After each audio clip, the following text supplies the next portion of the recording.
question. So you say the machine usually give us like the blanked OD, right? Our specs is gonna give you the already blank numbers. Yes, so it means that would we need to do this service like the 4.0 minus 0.35, or would the machine also give us that after? Well, no. Actually the sample blank, your machines cannot do the subtracting it. So you have to set up 2 additional test tubes and then do the waters and the water with the samples, and then actually you're gonna get these values, right?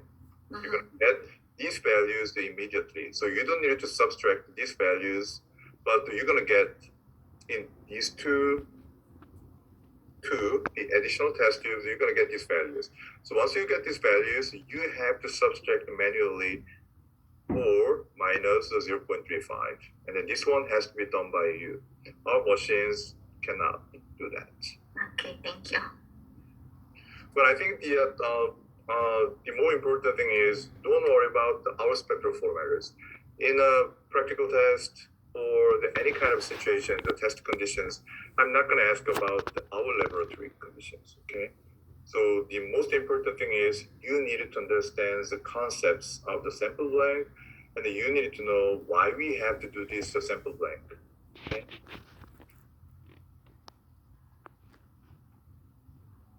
All right. Okay, so that's the main stuff I want to talk, and then the next one, again, triglyceride. We can use the enzyme setting, glycerol phosphate dehydrogenase, and the diaphrase, and then basically the diaphrase is a riboflavin type of the enzymes that can oxidize the NADH to the NAD plus. So anyway, we can use these guys. So there are 2 type of assays we can do by using these, the glycerol phosphate dehydrogenase and diaphrase, the assays. One is the colorimetric assay. So these, the glycerol phosphate, dehydrogenase in here, the GPDH, is going to make the glycerol 3-phosphate to the dihydroxyacetone phosphate. By doing that, NADH is being produced, and then these NADH will be interacting with the tetrazoleum oxidized forms. And then these diaphrase again can make the NADH is being oxidized to the NAD plus, so that the oxidized tetrazoleums can become a reduced forms of tetrazoleum, and then the color can be produced. So at the end, we can use the colorimetric assays for this assay. And also, we can use the fluorometric assays. The fluorescent intensity can be measured. Okay, so the same, the steps, the glycerol phosphate dihydrogenase, and the diaphrase is going to be used.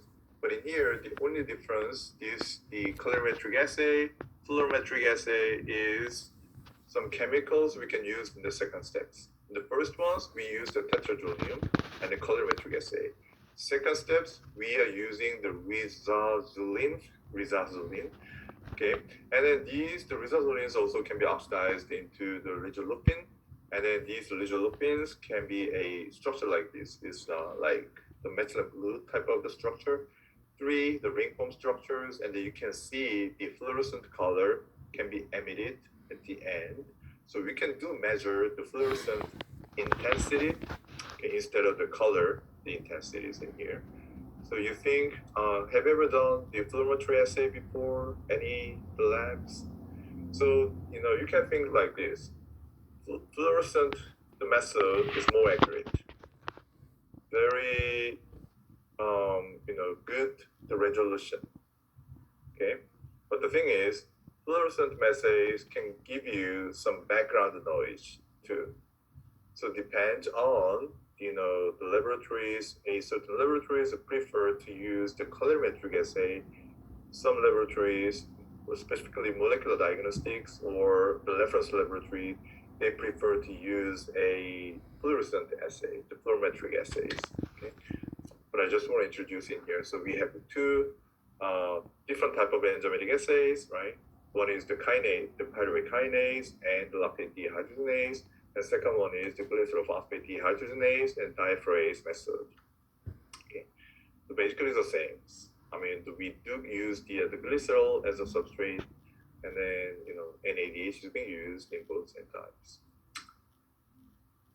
The triglyceride, we can use a plasma serums, okay, and then it must be fasting sample. The patient has to be fasted, okay, and then obviously we know the 14 hours, the 12 to 14 hours of fasting is the mandatory, okay. If you're gonna measure the TG in the blood samples, the patient needed to be fasted at least 12 and 14 hours, okay. Why patient needed to be fasted to measure? No chylomicrons are released and no high triglycerides. So the chylomicrons is going to be continuously being released from the intestines, and the chylomicrons can carry the exogenous TG. And here we measure the TG, and then we don't want to get confused by a dietary TG, right? So the patient needed to be fasted. And here I just make a bullet point in here. So alcohol drinking has to be controlled also. So the greater than 36 hours and no ingestions of alcohol. Okay, this one is kind of challenging. So the medication is not listening very well, but that's one.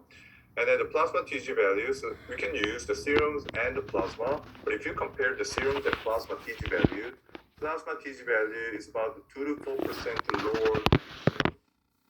And that's because simply plasma is the anticoagulant. So if you use the anticoagulant, osmolarity outside of the cell is going to go up or goes down. If you use the anticoagulant, right? So we have the two samples, no anticoagulant and with anticoagulant. So we have the cells outside of the cells where the anticoagulant is present, right? So anticoagulant will increase the osmolarity or decrease the osmolarity. Increase. Right? The anticoagulant is also a particle, right? So if you add the anticoagulant comparing to the serum, we're gonna have the relatively more higher the osmolarity in the outside of cells. So if you have the higher osmolarity, the extracellular water, then the intracellular water is gonna go onto the high osmol area, right? So if you have the anticoagulant being used, in general, more water is going to be shifted from the inside of the cells to the outside of the cells because of the osmotic gradient. Okay, so if the water is moved from the inside cells to the outside of the cells, and then outside of cells, the TG value is going to be diluted a little bit. So because of that, the research shows that the plasma samples TG values, it could be the 2 to 4% less than the serum, the same patient, the serum TG values. Okay, so it's kind of good to know. So if you understand that part, it might be reasonable that I can say you needed to separate, the plasma and the cells, as quickly as possible, right? And something like that. EDTA, that's the anticoagulant we can use for the TG, is something unusual, right? The chemistry is, most of the times we use the heparin, right? So EDTA is not really good friends of the chemist. EDTA is the good friends of the hematologist, right? But for the triglyceride, EDTA can be used. Likely, most of the laboratories, they're going to use the serum instead of the plasma, even though the plasma is going to be available. And then the bag container, sometimes we have the glycerin coated the bag container to minimize the hemolysis simply. But the glycerin, that can be a source of the glycerol, right? So the values, if you decided to measure a triglyceride, then probably you have to use the glycerin-free bag container. Okay. And the hemolysis, icterus, lipemia samples could interfering, the spectrophotometry or colorimetric assay. Then how you're gonna solve that problems? Serum blank. Yeah, sample blank. We have to use it. Right. You can just read through that one. So that was the TG the assays. So we discussed the 2 chemical assay and the 2 enzymatic assays. So moving on to the cholesterol. Again, the cholesterols we can use the Lipo method and Sacosky method, and then we can use the enzymatic assay, cholesterol oxidase and the peroxidase assay. So 2 chemical assay and the 2 enzymatic assays we need to go through. Lipo the method, this is old method, and then the modified ones, but still is being actively used. So again, it's pretty good. And then again, it's very cheap. It's not that expensive. If you want to buy the kit, the cholesterols, the liver assay is pretty easy and not expensive. The assay kit. But again, this is the cholesterol assay, the chemical assay. Do we need to extract the sample, the extract the cholesterol? Yes. So this is the chemical assay. So we have to extract the cholesterol from the patient samples. So we can use a sulfuric acid and an acetic anhydride. So the cholesterol is going to undergo the sequential oxidation, so that we can do, the extracted cholesterol is going to interacting with these guys, and at the end we can have the bluish, greenish, the color, and then these colors can be quantified. And just for your reference, we measure a total cholesterols. Somehow, if you can measure the esterified cholesterols, and then we can figure out the free cholesterol. The free cholesterol is the total cholesterol minus the esterified cholesterol. Disadvantage for this, again, number one in here is the different esterified cholesterols can cause different levels of color. It sounds very bad, right? So again, what does it mean is, what is the ratio between the cholesterols and fatty acid for the esterification? 1:1. 1:1. So 1 cholesterols, 1 fatty acid is binding to it for the esterifications. And the fatty acid, we know it can be a short chain fatty acid, it can be long chain fatty acid, it can be a saturated fatty acid, it can be unsaturated fatty acid, it can be a trans fatty acid, cis fatty acid. There's numerous forms of fatty acid in your bodies, right? So like I said, the most common fatty acid is palmitic acid. But we can have the 8 carbons fatty acid, we can have 7 carbon fatty acid, a lot.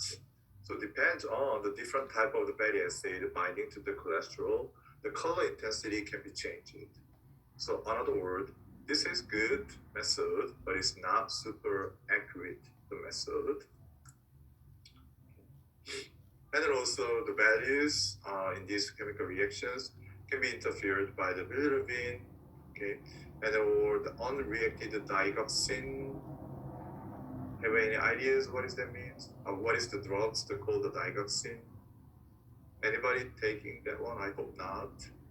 Digoxin treats, I want to say congestive heart failure. Yes, exactly. So the digoxin is coming from the digitalis, and then the digitalis is the sodium potassium channel inhibitor, so that when you have the cardiac contractility significantly decreased because of the congestive heart failure, then the digoxins can block the sodium potassium ATPase. As a result, the intracellular calcium concentrations will be elevated, and then the contractility can be increased, right? So digoxin is really widely used drugs for congestive heart failure patient. But somehow the patient take the medicines and they're still in the blood circulation, and those digoxins can function as the interfering factors for the chemical assay. Okay, and then the next one is the Sacosky method. This one has been introduced in the 1872. Again, this is chemical assay, so we have to extract. So the chloroform is being used for the cholesterol extractions.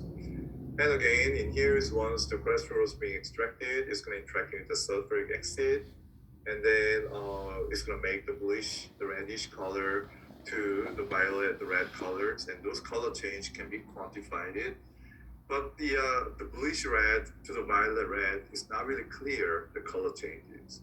So after that, we have the peoples, Zlatskis, how can I pronounce it?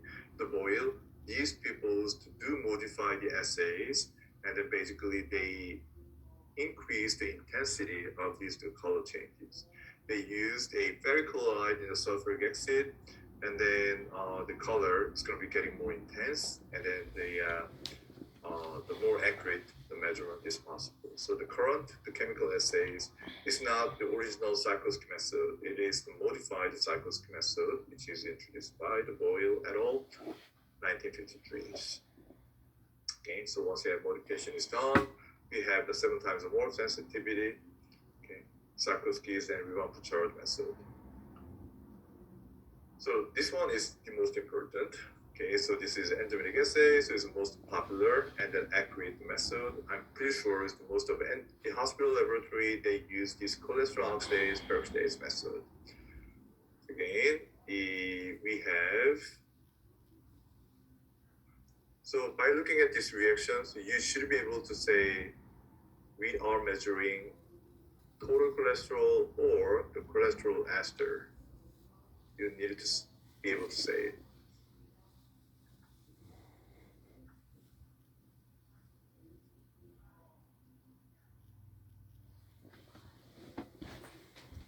We're measuring the esterified cholesterol. We're measuring the esterified cholesterol. Any objections?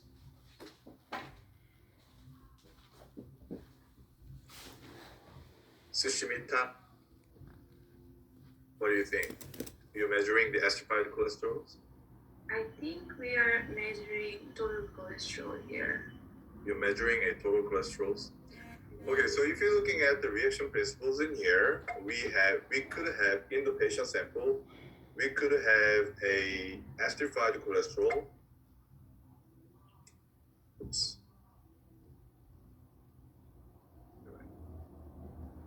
Okay, there we go. Okay, so in the patient samples, we could have the esterified cholesterol and then the free cholesterol, right? So the free cholesterols is going to directly go on to the second reactions. Esterified cholesterols, the fatty acid can be detached from the cholesterol by the cholesterol esterase. So eventually, the esterified cholesterols become a free cholesterol. The free cholesterols can be directly used in the second reactions. So we are measuring a total cholesterols in these the cholesterol oxidase and peroxidase assay. Okay, so we are measuring a total cholesterol. Okay, so once the cholesterols now is being detached from the fatty acid, and these free cholesterols now it can be oxidized by the cholesterol oxidase. So O2 is going to be used, and then we're going to have the cholesterols in one, okay, which is the product. And the peroxidase will be produced, and then this peroxide is going to be used in the last reaction. So we can use the phenol, and then these phenols and aminophenazones going to interacting with the peroxide and then making the quinamines. This is a little bit familiar with you guys, right? So actually, I do make a copies for these two reactions, and then I emphasize that you need to know the end color of the glucose assay and the triglyceride assays, right? And then this is cholesterol is actually the same.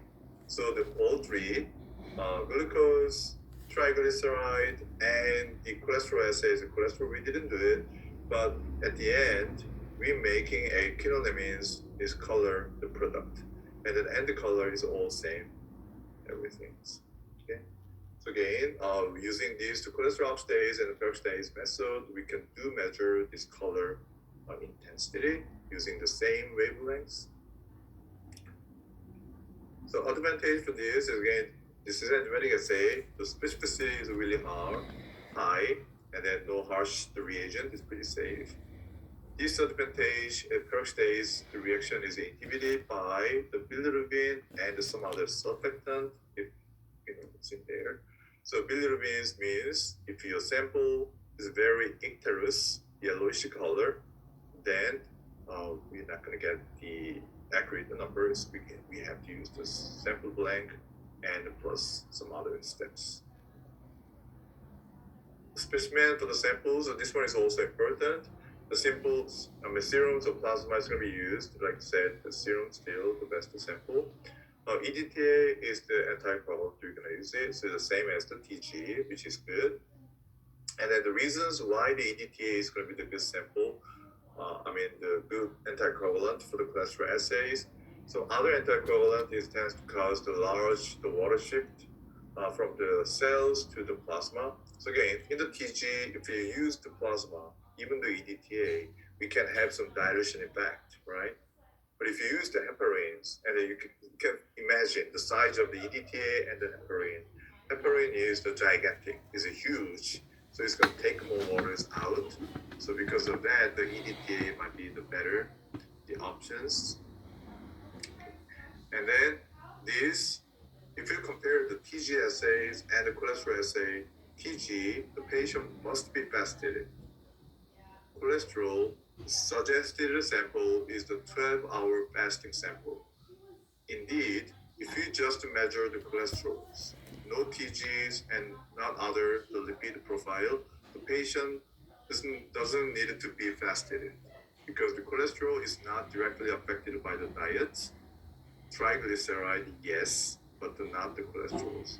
But still, if you have the TGs increased, that's gonna cause the status of the cholesterols being changed. So if you have the TGs coming in more, the more fatty acid is available. More fatty acid can cause the acidification of the cholesterol. So we're gonna have the more acidified cholesterols and so on and so forth. So eventually, the cholesterol data also could be influenced by a diet, right? It's not really direct interference, but it is possible. Because of that, it's recommended, but it's not the mandatory. And then postures, when you draw the samples, posture is also one of the factors. Honestly, I try to find how that happens, but I was able to find some report really long time ago. I think the late 80s and the 90s, early 90s. It says about the 10 to 50% the values, is going to be influenced by the posture. Um, I don't have any explanations. So sometimes in the medicals, we just report something they found. So we do follow what are their suggestions, and there's no explanations in these times. Okay, but again, you can just think posture is indeed kind of important factors in the sampling for the cholesterols. Okay, and then when you go to the doctor's office, sometimes you have to measure the blood pressure, right? Right, the blood pressures. So we can put the cuff in the arms, or sometimes now in here, right? And then, do you know why nurses put your arms to the heart level? And then this posture is important in the measuring the blood pressure. So you're not gonna put the blood pressure cuff in the head or in the legs, in the relaxed position. Always nurses ask you to hold your position like this when you measure the blood pressures. Anybody noticed? If your nurse never asks you to do this, and then you can measure the blood pressures like this, you gotta change the office. So you're measuring the blood pressure, and then the locations of the blood pressure cuff is important because you have to have the same levels in the heart so that the gravity is not going to influence the pressure changes. So if you rising up the cuff higher than your heart, your BP is going to goes up. Okay. And if it goes down, your BP goes down. Then sometimes okay, I have a little bit of the hypertension. But I go to the doctor's office today. I measure the blood pressure, and the blood pressure completely back to the normals. And you may to think, okay, where was my cuff? Is it the heart level, or lower, or higher? So that is very important. Okay, so like that, many sampling the steps, the measuring the hemodynamic factors, posture will be a important factors. because I don't have nothing to say in this part, as I just say about the both ratios. But yeah. So anyway, and then the prolonged tourniquet use can increase the lipid. So you can see that actually, if you put the tourniquet, difficult to find the blood vessels, so take a longer time and draw the blood. You can see actually the fat is floating in the blood samples. You can see it. In sample storage, I think we can just read one. And then moving on to the HDL cholesterol. This is the important part. Again, another important part, HDL cholesterols. Okay. So we can use all the cholesterol method we discussed so far. Okay. We are gonna use the same method. Okay. Nothing special. But we have to purify the HDL. That makes sense, right? So let's see how can you do it. So we can use the apolipoprotein B precipitations. So you studied ApoB100, ApoB48 for today's test. Which lipoprotein carry those apoprotein? ApoB100, ApoB48. Which lipoprotein carry those lipoprotein? 48 is chylomicron, and 100 is the VLDL and LDL. Right? So somehow in your essays, you can precipitate lipoprotein containing ApoB100, ApoB48. We can say chylomicron, VLDL, LDL is removed from the sample. Does it make sense? So leftover lipoprotein should be? Can you say that again? Okay. So like a Martin, crystal clear say that B48 is coming from the chylomicron, B100 from the VLDL and an LDL, right? So we can precipitate ApoB. So precipitation means we can remove the lipoprotein containing ApoBs, right? So you know, if you're precipitating ApoBs, we can say chylomicron, VLDL, LDL is precipitating. So leftover lipoprotein in the blood sample should be HDL, right? Yeah, if you understand that one, you're done. So you're precipitating those guys, and then we can use all the methods we used in the total cholesterol assay, right? To quantify how much the cholesterol in the samples. That is the HDL cholesterol. Nothing special, right? And also we can do the electrophoresis. So the lipoprotein electrophoresis, you know, we have alpha, pre-beta, and the beta, the band, right? So once we have it, we can do isolating the alpha fraction and then use that, the cholesterol assay. Then you're good to go. Easy, right? Any questions about it? Right. Then ApoB precipitation method.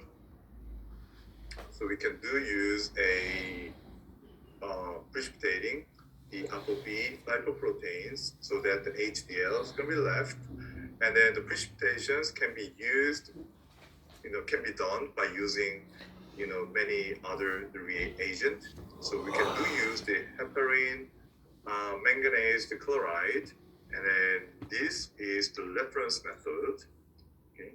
So again, the HDL cholesterol level needed to be very accurate in terms of understanding the risk factor, right? So the heparin, manganese, chloride solution is the reference method in precipitating, the ApoB, the lipoproteins. And then dextrosulfate, magnesium chloride solutions, we can use it. And then this one shows the good specificity for the HDL, but still, heparin, the manganese chloride the solution is the reference method. And then the sodium, the bound tungstate, it can be used, but we have some stability issue the reagent. And then the polyethylene glycols also can be used, but the accuracy issues we have. So obviously we have two options. We can precipitating these guys by using either heparin manganese chloride or dextrin sulfate manganese chloride. Okay, so those are kind of popular the method. And then the last ones, we don't see much problems, and then it's now getting more popular. So if you did any kind of the precipitation assays, you may heard about this, the variations, dextrans, the sulfate with the iron attached. So basically, this depends on how you're going to target it. So you can target ApoB lipoprotein, or you can do target HDL, the apoprotein, and then these guys is binding to those HDL or the chylomicron VLDL, LDL, and then that tag is attached to the magnet. So we can use the magnet first. So once the sample is being prepared, and then using the magnet, so all the tagged lipoproteins can be attached, and then only unattached the solutions can be collected, and then you can measure a cholesterol levels in that samples. So these ones can be used for the HDL cholesterol, but these ones also can be used for the LDL. In terms of the specificity wise, probably the LDL is better because the HDL is better. LDLs, there should be some kind of contaminations can happen in between the VLDL and LDL, but still we can use it. So at the beginning of this, the lipid methodology or in the lectures, I said LDL likely is going to be calculated, but it also can be measured, right? So the magnetic beads can be used to isolate the LDL, and then to measure the cholesterols in the LDLs also. So anyway, these are the methods we can purify the HDL by remove the ApoB containing lipoprotein. Advantage, simple, fast, and it's not that expensive. So the purifications or precipitations of ApoB containing lipoprotein, not that difficult, it's super fast. And then, yeah. So one of the things I really appeals every time is, when you study in the textbooks or PowerPoint or something, manuscripts, other papers, looks very fancy. But if you do it hands-on, oftentimes it's not that complicated.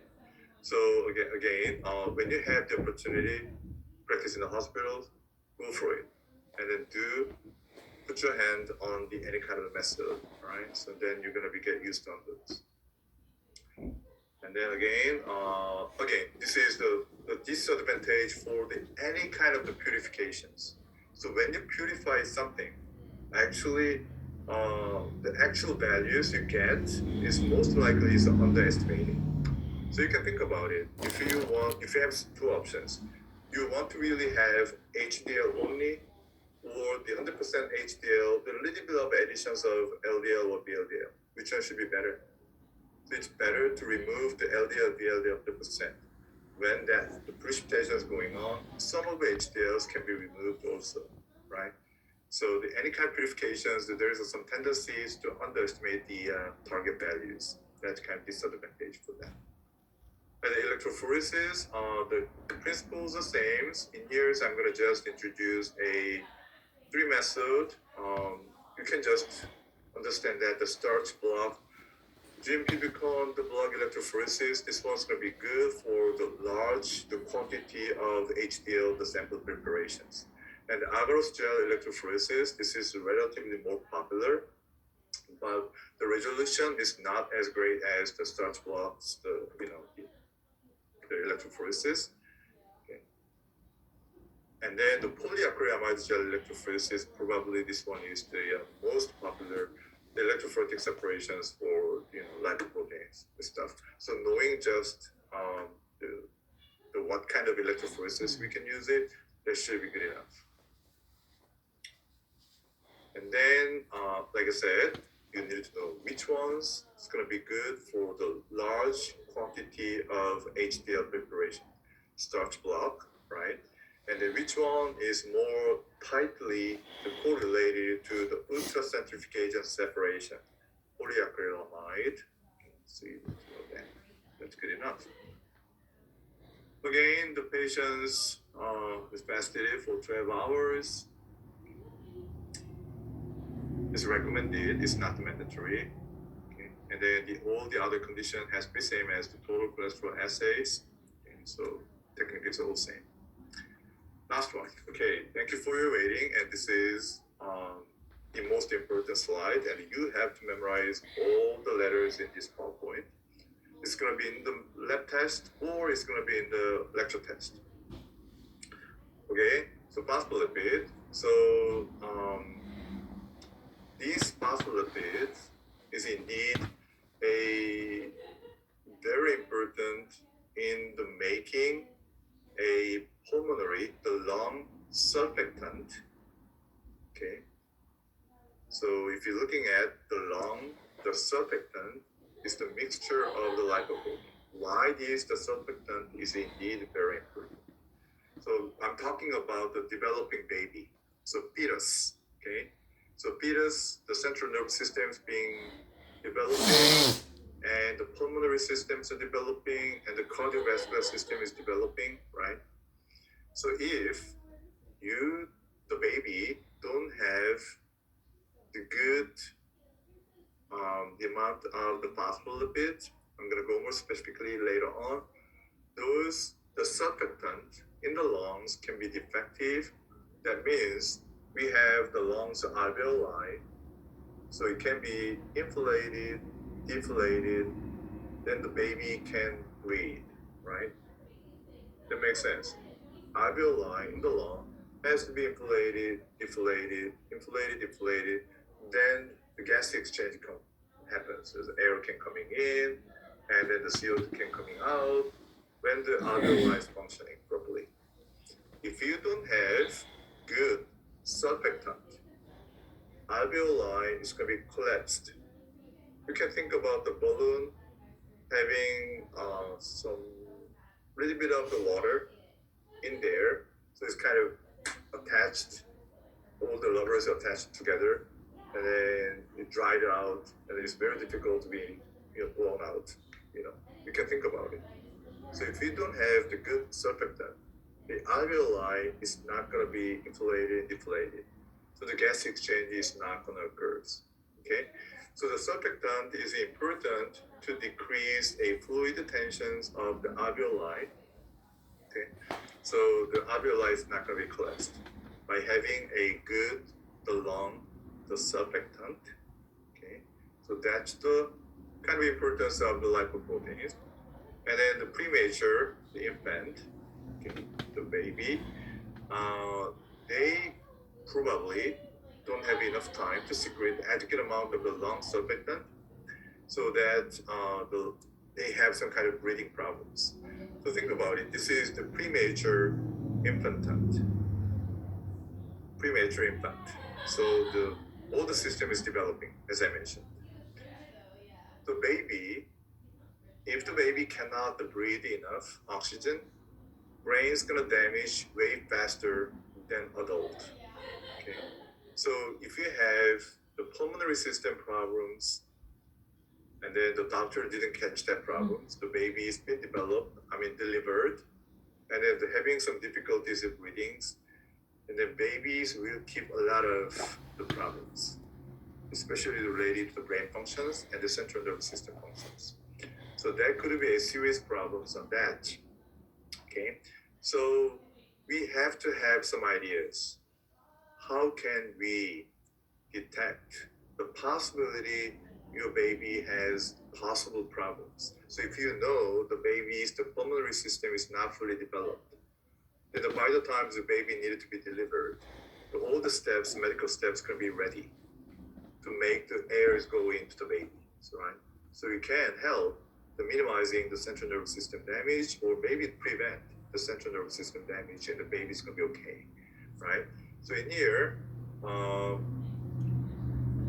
if the baby, premature infant, don't have this adequate amount of the lung surfactant, then the baby is going to go into the problems called RDS,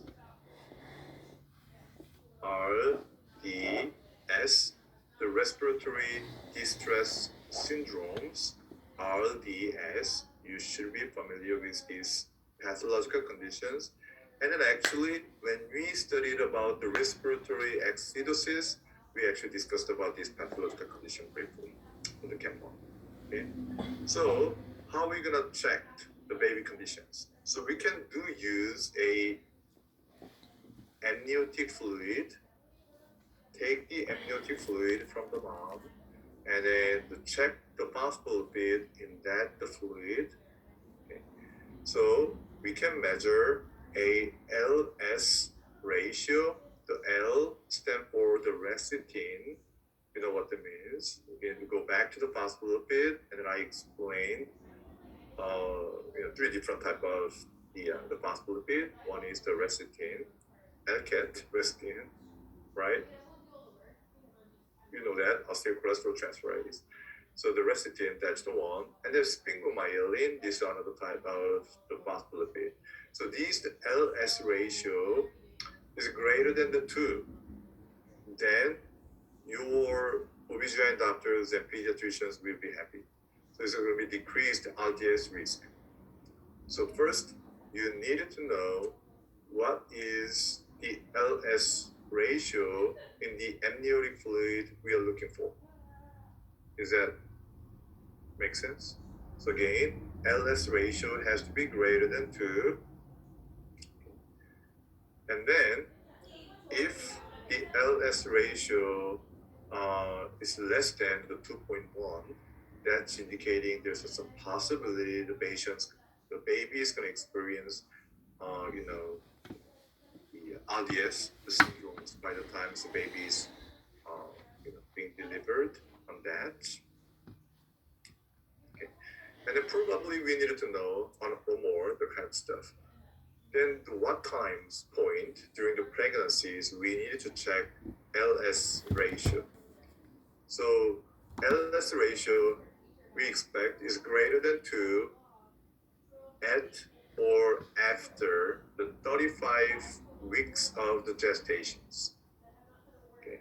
So again, the 35 weeks of the gestation pregnancy, that's a time point we can start checking the LS ratio. Okay. So it's kind of good to know, right?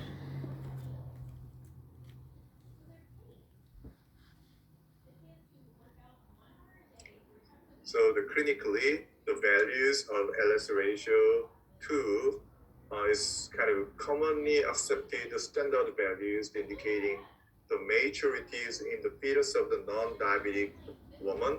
So keyword is non-diabetic woman. Okay. So if the mom's experiencing the diabetes mellitus or has the gestational diabetes, then the LS ratio itself is not going to be good enough.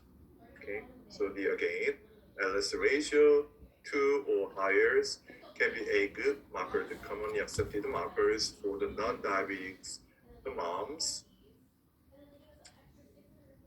So again, LS ratio is not a good predictor in the conditions of diabetes mellitus. And then, hypertensive, the uterine, the growth retardations conditions. So these are the kind of exceptions. We cannot use the LS ratio, the values. And then some additional data we can think about in the long maturity appreciation. That's the levels of the phosphatidylcholine. Okay, so that's the second the data set we can use. As first, we're going to look at the LS ratio, and then we're going to look at the presence of the phosphatidylcholine. Okay. So if the surfactant containing the phosphatidylcholine is greater than the 2.1 milligrams per liter, that's going to increase the surfactant stability more. So in other words, the surfactant stability, if you have the phosphatidylglycerol levels less than 2.1 milligrams per liter, then maybe the stability of the surfactant is going to be not the perfect. so it may developing into the RDS syndromes. So this is really popular, the content. It can be used in the data profile in the border registry test, and it can be connected to the respiratory acidosis, and then the baby's the central nervous system damage, and so on and so forth. Okay, so please memorize all this information in here. Okay, I was gonna go on to the carbohydrate metabolism, but I spent way more than I expected. So this is one of the negative sides when they have the Zooms. I talk too much. Right. Anyway, thank you for your times. And then if you have any questions, you can stay and ask me. I can hear for a while. If you don't have any questions, you can go and enjoy your rest of the day. Bye. Thank you.